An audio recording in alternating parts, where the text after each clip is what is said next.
Oi, pessoal. Meu nome é Maria Vitória, sou aluna do 6º termo de Medicina aqui no Salesiano. Sou também vice-presidente da Liga Acadêmica de Cardiologia e Cirurgia Cardiovascular. Estou aqui acompanhada da presidente, a Tawane, da ligante, Giovana Sayuri, e também do Dr. Rogério Caravante, que é médico e cirurgião cardiovascular, formado pela Faculdade de Medicina de São José do Rio Preto, preceptor da nossa liga, professor aqui na faculdade e também diretor técnico da Santa Casa de Misericórdia de Araçatuba. O tema do nosso bate-papo de hoje, para o Congresso Internacional de Tecnologia na Educação, é a cirurgia de revascularização do miocárdio, a famosa ponte de Safena, que é um dos procedimentos mais realizados, né, doutor? Acho que é o mais realizado, né, hoje em dia. Hoje em dia ainda no é o mais realizado no mundo. Cirurgia cardiovascular, Araçatuba e no mundo, né? No mundo todo. E eu queria começar já nossas perguntas com as principais indicações da cirurgia, para quem ela está bem indicada hoje em dia.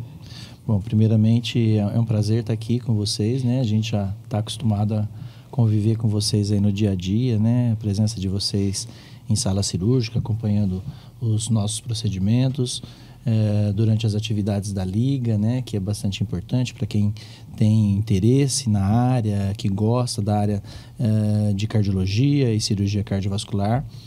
E a gente está sempre pronto e disposto a ajudar vocês no que for necessário, né?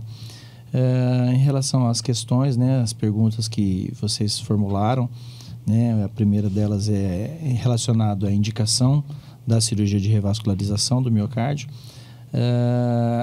A doença arterial coronariana é uma doença muito prevalente na população, né? E então, quando você tem aí um diagnóstico de paciente com doença arterial coronariana, com obstruções graves em artérias coronarianas, essa é a maior indicação para uma cirurgia de revascularização do miocárdio, ok? Doutor, pegando um gancho nisso aí que o senhor falou, a gente queria saber quais são as diferenças e as particularidades entre a gente usar a safena ou a torácica interna como um enxerto. Certo. Lá durante a cirurgia vocês conseguiram entender bem a diferença, né? O que se trata, na verdade, é que todo mundo conhece a cirurgia de revascularização do miocárdio como ponte de Safena, é o jargão, é o que é utilizado, né? Porque tudo começou com a utilização de uma veia da perna, né, chamada safena, e usada como enxerto, e isso ficou popularizado pelo nome de ponte de Safena. Porque a cirurgia realmente é uma ponte, né? Em inglês, eles costumam chamar de bypass, né? Que é passar sobre, né? É a realização de uma ponte. Por quê? Porque na cirurgia de revascularização, a gente não mexe na obstrução como muita gente pensa, né? A obstrução está lá no vaso arterial coronariano, né? E diferente de uma angioplastia, em que o hemodinamicista vai lá, coloca um stent exatamente sobre a placa que está causando obstrução, tá? Na cirurgia de revascularização miocárdica, a gente não mexe nessa placa. Em raríssimos casos, a gente acaba mexendo, tá? Então, o que a gente faz é levar o sangue para depois dessa obstrução. Tá? A obstrução, vamos lá, o sangue chega até o local da obstrução pela via normal, pela via natural, né? E a partir da obstrução, esse sangue já não consegue mais passar.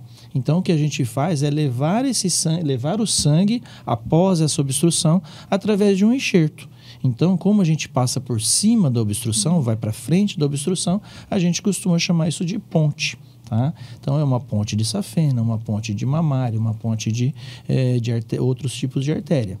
Tá certo? Em relação à safena e artéria torácica interna, a grande diferença delas, e talvez a mais importante, é o fato de uma ser veia e outra ser artéria. Uma outra coisa importante é que, além da veia safena ser uma veia, né, então toda a conformação anatômica, toda a formação da sua parede é bem diferente de uma artéria, né?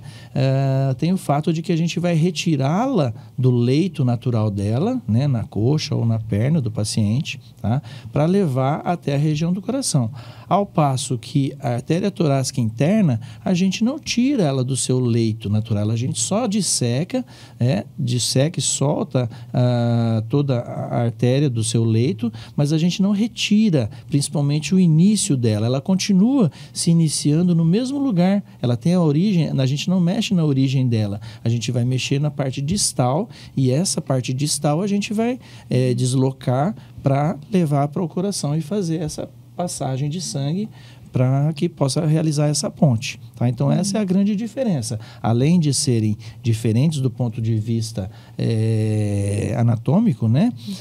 Uma é artéria, outra é veia, as paredes são diferentes em constituição, né? Em quantidade de colágeno, de musculatura, tem as diferenças entre veias e safenas que vocês já sabem. Mas a questão mesmo da artéria estar no seu leito natural, isso faz uma grande diferença. Tá?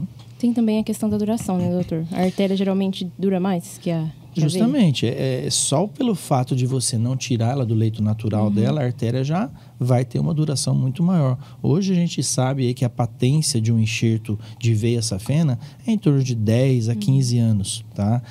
Ao passo que a artéria torácica interna ela é para durar para o resto da vida de uma cirurgia, né? Então, hoje... e assim, isso vai depender muito da equipe que está trabalhando. Tem equipes que trabalham mais com enxertos arteriais, tem equipes que trabalham menos. Isso varia muito de equipe para equipe. Tá? Aí, por exemplo, doutor, igual a parte de fazer as anastomoses, a gente precisa com que o coração esteja parado. Aí, por conta disso, tem que entrar em SEC, que é a circulação extracorpórea, e isso acaba podendo gerar algumas complicações. Quais seriam as principais, as mais perigosas, aquelas que permanecem depois? Como que é? Bom, com relação à realização da cirurgia propriamente dita, né? Acho que até tem uma questão aí. Não é necessário, não é obrigatório o coração estar parado, tá? Existe a cirurgia sem circulação extracorpórea. Tá? Então, são técnicas diferentes que são utilizadas, mas a maioria das vezes, também da mesma forma como eu falei anteriormente, depende do serviço, né? Ele utiliza mais ou menos cirurgias com ou sem circulação extracorpórea. Tá? Em relação às complicações, né, das mais temidas, né, que a gente tem diversas complicações que podem acontecer para uma cirurgia de revascularização. Nós podemos ter o paciente pode ter um infarto no intra ou mesmo no pós-operatório. O paciente pode ter um acidente vascular cerebral ou encefálico. Tá? O paciente pode ter hemorragias, o paciente pode ter arritmias. Né? Então, essas são as complicações mais comuns, né? Mas sempre que a gente vai realizar uma cirurgia, a gente procura prever o que pode acontecer, né? Para a gente poder programar de uma forma e tentar evitar esses tipos de complicações. Então, hoje, por exemplo, a gente sabe que uma das complicações é o AVC ou AVE, né? Então, a gente procura minimizar esses riscos realizando exames pré-operatórios mais voltados a isso. Por exemplo, a gente faz ultrassom de carótidas, né? Que é uma das responsáveis pelos acidentes vasculares de rotina, para saber se já existe uma predisposição anterior. Vamos dizer que o paciente tem placa na carótida, né? Tem algum grau de obstrução, a gente já sabe que esse paciente tem um risco maior. E dependendo do caso, a gente pode até realizar uma cirurgia combinada. Fazer a cirurgia de carótida, se tiver indicação para isso, né? E juntamente com a cirurgia de revascularização. Então, a gente procura prevenir, né, todas as situações em que possam trazer os riscos dessas complicações. Então, tudo que a gente pode fazer, a gente já tenta fazer antes para diminuir esses riscos, tá bom? Doutor, e aqueles pacientes que já fizeram uma cirurgia de vascularização e eles estão fazendo novamente, quais são os desafios que o senhor encontra, assim, na hora da cirurgia? A gente queria saber um pouquinho sobre isso. As reoperações, né, em geral, em qualquer cirurgia, na verdade, tá? Eu tenho formação como cirurgião geral, previamente, a cirurgia cardiovascular. mas de qualquer área. Se você for pegar uma cirurgia ortopédica, uma cirurgia, uma neurocirurgia, todas as reoperações de qualquer área são mais complicadas do que uma primeira cirurgia. Por quê? Porque é uma formação de aderências, né, em qualquer situação. Então vamos imaginar que você está lá mexendo no joelho, né, fazendo ortopedia, tem aderência, só que ali onde ele está mexendo não tem uma veia cava, não tem uma aorta passando, né? Tem alguns riscos, lógico que tem os riscos também, mas numa cirurgia cardíaca você tem ali grandes vasos, né, em que se você tem aderências, e para você desfazer essa aderência já é uma outra cirurgia. Então eu costumo dizer que uma cirurgia, uma reoperação, são pelo menos 2 cirurgias. A primeira cirurgia é para desfazer todas as aderências, né, e a segunda cirurgia é a cirurgia propriamente dita. Então quando você entra para fazer essa lise dessas aderências, varia muito também de paciente para paciente. Tem paciente que a aderência já está mais estabilizada, já está mais estabelecida, não está tão colada no coração, assim, vamos dizer, né?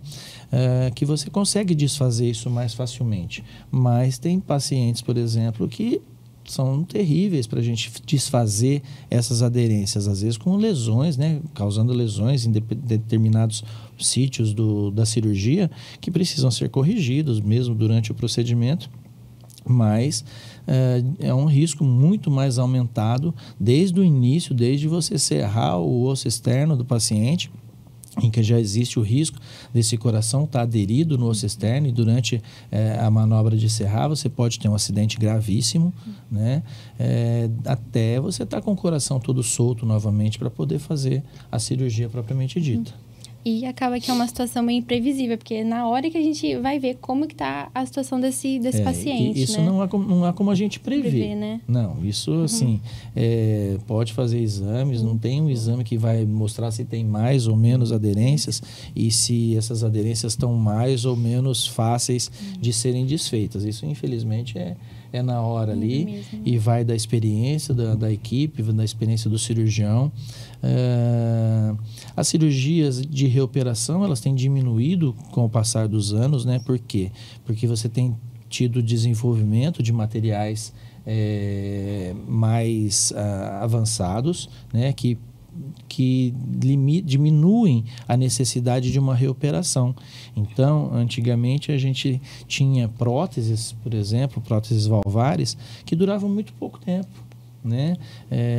Quando eu comecei a especialização, as próteses duravam de 10 a 15 anos. Hoje tem próteses que não têm tratamento adequado, elas duram aí de 8 a 10 anos. Mas a gente já tem o advento de novos materiais, né, com novas tecnologias, em que essa durabilidade está aumentando muito, já chega a 20, 25 anos, então diminui muito a quantidade de reoperações.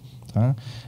Como eu costumo dizer, na minha formação a gente tinha 2, 3 por semana, né? Hoje, graças a Deus, essa quantidade diminuiu, além de outras tecnologias, por exemplo, as cirurgias via transcatéter, né? Que acho que vocês chegaram a acompanhar, a gente fazendo uma troca valvar aórtica, né? Via transcatéter, né? Que a gente chama de TAV. Que também pode ser feito em pacientes que já foram submetidos a uma cirurgia prévia.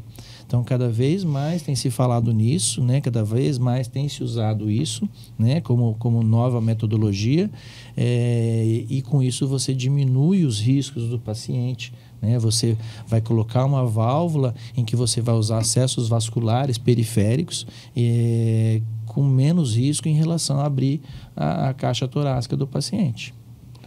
Doutor, em relação, igual o senhor comentou sobre ultrassom de carótidas, como é feita essa questão de exames obrigatórios ou mudanças de estilo de vida antes da operação e o pós-operatório? Como que é essa questão? O que é obrigatório, o que é mais complementar? Olha, quando a gente faz a investigação cardiológica, né, eu costumo dizer que teoricamente existe uma sequência de investigação. Isso quando a gente tem a suspeição, né, quando a gente suspeita da doença, tá? Então, eu sempre costumo dizer que primeiro a gente tem que passar por um bom exame físico, por uma boa história colhida, né, pela anamnese, que vocês conhecem pelo termo de anamnese, né, uma boa conversa com o paciente para entender o que ele sente, como são os sintomas, a relação disso com os antecedentes pessoais, os antecedentes familiares, tudo isso para você chegar a suspeitar de um diagnóstico. E a partir daí, então, você complementar com exames para fazer, para realmente chegar a esse diagnóstico, associado a um bom exame físico também. Na cardiologia, na cirurgia cardiovascular, tudo começa com um eletrocardiograma, né? Que é o básico do básico. Os alunos morrem de medo das aulas de eletrocardiograma, mas se quiser entrar na área, vai ter que entender bem como funciona um eletrocardiograma. E aí você vai avançando nos exames, né? Principalmente nas doenças coronarianas, né? Você tem aí os testes provocativos, em que você coloca o paciente numa esteira para caminhar, né? Você faz o teste ergométrico. E cada vez que um desses testes vai dando positividade, você vai aumentando, né, até que você possa chegar no cateterismo, né? O cateterismo é o exame de imagem, né, uma angiografia, né, em que você faz o diagnóstico das doenças arteriais coronarianas. Você vai e injeta contraste nas artérias coronarianas através desse exame, e isso daí vai ser mostrado através de uma tela de raio-x, né, que você consegue visualizar essas lesões e quantificá-las, dizer se essa lesão é discreta, se essa lesão é uma lesão moderada ou se é uma lesão grave. E a partir daí, você vai indicar o tratamento para esse paciente. Tá? Então, essa questão dos exames, isso varia muito da condição do serviço, né? Porque isso envolve uma questão financeira. Então, tem serviços que fazem uma coisa bem enxuta, tem serviços que já fazem uma bateria de exames aí, porque tem uma condição para isso, tá?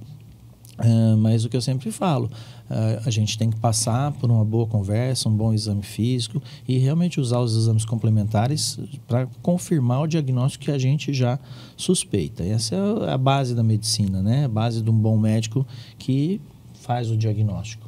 Tá? E com relação aos... Qual que era o restante da pergunta? As mudanças de hábitos. As mudanças de hábito. O principal, assim, que eu sou bem radical mesmo, né? É a questão do tabagismo, né? Hoje a gente sabe que uma parcela da população ainda insiste nesse vício, né? Que é o cigarro. Aí apareceu o tal do vape agora, VAP, sei lá o nome. Agora facilitou, né? Facilitou para ficar pior, né? Facilitou para ficar pior, é bem por aí. Que é a nova modinha aí, né? Dos jovens, né? E isso aí traz um malefício muito grande. Então, eu sou bastante radical nesse sentido. Paciente que opera não pode estar fumando, nem posteriormente à cirurgia ele pode fumar. Mas a gente tenta colocar uma mudança muito, muito importante para os pacientes, principalmente na questão de hábitos, né? Como você perguntou, hábitos de vida, hábitos alimentares, né? Evitar o sedentarismo ao máximo. Isso é muito importante para a gente poder ter uma recuperação, porque é uma cirurgia grande, uma cirurgia trabalhosa e uma cirurgia que demanda uma recuperação e que o paciente faça uma colaboração muito grande para essa recuperação. Quanto mais ele colaborar, mais ele vai se sentir melhor cada dia que passe. Então, a gente tem por hábito traçar um perfil de recuperação para esses pacientes, com dieta alimentar, com dieta de exercícios, uma série de situações em que esse paciente volta a ter uma qualidade de vida excelente, na grande maioria das vezes, né? Volta à sua vida habitual, tá? Mas passando por um período de recuperação envolvendo essas bases aí, né? De cuidados com a alimentação, cuidados com a saúde em geral, né? E evitar o sedentarismo ao máximo. Doutor, essa questão da recuperação é uma coisa que a gente tem bastante curiosidade, porque a gente acompanha a cirurgia, a gente não consegue ver muito depois, né? Dado a proporção, né, da cirurgia, do tamanho da incisão também, que o doutor costuma fazer, os pacientes, eles reclamam mais do que depois? De dor, de algum incômodo na hora de voltar às atividades normais? Isso varia muito de paciente para paciente. Tá? Eu costumo dizer que as mulheres são mais fortes que os homens, né? Os homens costumam reclamar mais. Mas isso depende bastante também da qualidade física de cada paciente. Então, hoje, quando a gente vai indicar uma cirurgia, as pessoas perguntam, pode operar paciente idoso, pode operar paciente com uma idade bastante avançada? A gente não avalia mais a idade do paciente hoje em dia. A gente avalia uma questão que a gente chama de fragilidade corpórea. Então, a gente vê o paciente como um todo, como que está a saúde dele como um todo e como que está o estado físico desse paciente. Porque a gente sabe que nós temos pacientes aí com 80 e poucos anos aí que não aparentam ter essa idade, né? Ao passo que nós temos pacientes aí de 60 e poucos anos que aparentam ter uma idade muito mais avançada. Então, isso daí é que a gente chama de fragilidade corpórea. A gente sabe que as mulheres sofrem mais com isso, né? A mulher, quando chega ali para os seus 60 e acima dos seus 60 anos, ela tem uma fragilidade maior do que os homens, né? Não é uma regra, tá? Mas é o que acontece na maioria das vezes, né? Então, a gente avalia como está o estado o estado nutricional, o estado de saúde geral, né? Como que se não tem obesidade, uma série de situações em que a gente vê esse paciente para poder indicar a cirurgia, tá? Então, quanto melhor tiver esse paciente, quanto melhor estado tiver esse paciente, com certeza a recuperação vai ser melhor. Tá? Então, isso a gente tem que ter essa preocupação. Uhum. E, doutor, falando dessa parte do pós-operatório, a gente observa lá durante a cirurgia, que é uma cirurgia bem invasiva, né? Tem a parte de serral externo, sim, tem a extracorpórea. E o senhor chegou até a comentar que tem técnicas que não usam a extracorpórea. Aí eu queria que o senhor explicasse um pouco melhor dessas outras técnicas de fazer a revascularização. Sim, hoje, assim, tem várias técnicas, né, já desenvolvidas, né? A principal delas é a com circulação extracorpórea. Depois nós temos uma técnica que não usa circulação extracorpórea, em que o coração fica batendo durante a cirurgia. Ela é mais fisiológica, lógico, do que você colocar o paciente em circulação extracorpórea. O coração está batendo naturalmente, mas você precisa utilizar determinados equipamentos. Porque quando o coração está batendo, você precisa posicionar ele de uma forma com que facilite a realização, principalmente das anastomoses. Então, para isso, a gente tem afastadores especiais, a gente tem estabilizadores, tudo isso daí a gente utiliza numa cirurgia sem circulação extracorpórea. Tá?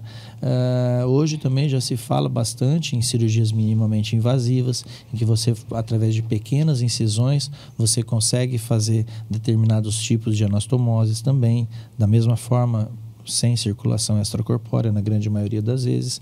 E chegando no estágio mais avançado aí, tem cirurgias assistidas por vídeo, tem cirurgias já a nível de robótica, né? Mas que ainda não é uma realidade para a gente, para o Brasil. Né? Nós temos aí, sabemos que temos alguns serviços no Brasil que realizam dessa forma, mas infelizmente não é uma realidade para todo mundo, né? O custo disso daí é um custo bastante elevado. Então, assim, ainda o que tem-se para oferecer no sistema público ainda é o mais básico possível, uma cirurgia de revascularização com ou sem extracorpórea, tá? Mas as técnicas, elas vêm avançando cada dia mais, né, para trazer benefícios para os pacientes, tá? Doutor, a gente já está caminhando para o final já, e eu queria que o senhor falasse um pouquinho sobre a sua especialidade. Para a gente que gosta, para a gente que pensa em seguir também, sobre um pouco da sua rotina, as vantagens e desvantagens. Eu sei que o doutor consegue se dividir bem, né, entre o consultório, o hospital, a faculdade também, né? Queria saber como que é mais ou menos a sua rotina. Essa é uma pergunta que os jovens costumam sempre fazer para a gente, né? Recentemente eu estive em um congresso e conversando com alguns residentes lá, né, onde eu fiz a minha formação, e eles sempre perguntam, vocês mesmos, os alunos também, sempre perguntam isso daí, né? Como que é a especialidade, como que é o mercado de trabalho, como que é a minha vida, né? Então, hoje a minha vida, eu não desejo para muita gente, não, da forma como ela está, né? Isso daí vai variar muito da época da vida que você está. tá? Então, no começo da carreira, vai depender do tipo de serviço em que você está trabalhando, se você vai ser o mais básico, né? O novo da turma ali, né? Você vai ter uma carga de serviço talvez maior, mas em compensação uma carga de responsabilidade menor, né? Então eu costumo dizer que isso varia muito da fase de vida em que você está, né? Hoje eu tenho uma quantidade de serviços grande, uma quantidade de responsabilidade também bastante grande, né? Mas isso daí vai variando, né, com o tempo. Então, já tive mais serviço do ponto de vista de trabalhar mesmo e menos responsabilidade. Hoje eu já tenho mais responsabilidades e um pouco menos de serviço. Mas a gente parece que não sossega, né? A gente vai procurando outras atividades, né? Então, também da mesma forma, você vai aumentando o número de pacientes em consultório. Então, o que era tranquilo antigamente, hoje já começa a ficar mais caótico, né? Do ponto de vista de número e quantidade de atendimentos. Aí, há 6 anos que eu aceitei o desafio de poder estar aqui com vocês, de poder contribuir com o processo de formação de vocês. Aí veio a Liga de Cardio, né? A nossa Liga do Amor, né? E também é um desafio que a gente procura ajudar vocês. E cada pouco a gente procura novos desafios, mas é gratificante. Eu costumo dizer que o trabalho é grande, mas a gratificação, né, o prazer de você trabalhar com o que você gosta, com o que você escolheu para trabalhar, né, isso não tem preço para a gente. Ganha bem, como cirurgião, não posso reclamar, né, da questão financeira, né? A gente sabe que tem muita gente aí no país que não consegue pagar a sua própria comida, mas a gente luta para melhorar cada dia mais em qualquer profissão, em qualquer área, tá? Então, é gratificante, é compensador, mas tem que ter muito trabalho para chegar e poder comer o filé, né? Senão, não é fácil, não. Vocês querem perguntar mais alguma coisa? Acho que a gente conseguiu tirar algumas dúvidas que o pessoal tem, a maioria das vezes, né? Que a gente acompanha bastante cirurgia. Sim. E o pessoal pergunta. Uhum. E a gente queria agradecer, doutor, pelo seu tempo, sua atenção. Sempre muito disposto a ajudar a gente, a Liga e em tudo. Mas... Em nome da Liga e do evento, né? Que eu acho que vai ser bem proveitoso para todo mundo. Mais uma vez, eu que agradeço a participação aqui com vocês. A gente está sempre disposto e disponível a estar ajudando. Lógico que o tempo... muitas vezes é curto, né? Mas como eu convido sempre todos os alunos, né? E vocês correspondem, principalmente os alunos da Liga, mas tem muitos alunos fora da Liga também que participam, que vão acompanhar o serviço, vão acompanhar cirurgias, porque é uma oportunidade rara, é uma oportunidade muito que poucos têm essa oportunidade de acompanhar um serviço de cirurgia cardíaca, né? A grande maioria das vezes o serviço de cirurgia cardíaca, como não faz parte da grade curricular da Faculdade de Medicina, né? Os alunos acabam não vendo isso, né? Então, o fato de você ter um professor que está dentro da faculdade, que está dentro da Liga, que se dispõe a poder levar vocês para assistirem uma cirurgia, né? E vocês já foram mais de uma vez, sabem como que é interessante o assunto, né? Isso é muito bom para os alunos, né? E a gente vai estar sempre disposto a ajudar e disponível o que vocês precisarem.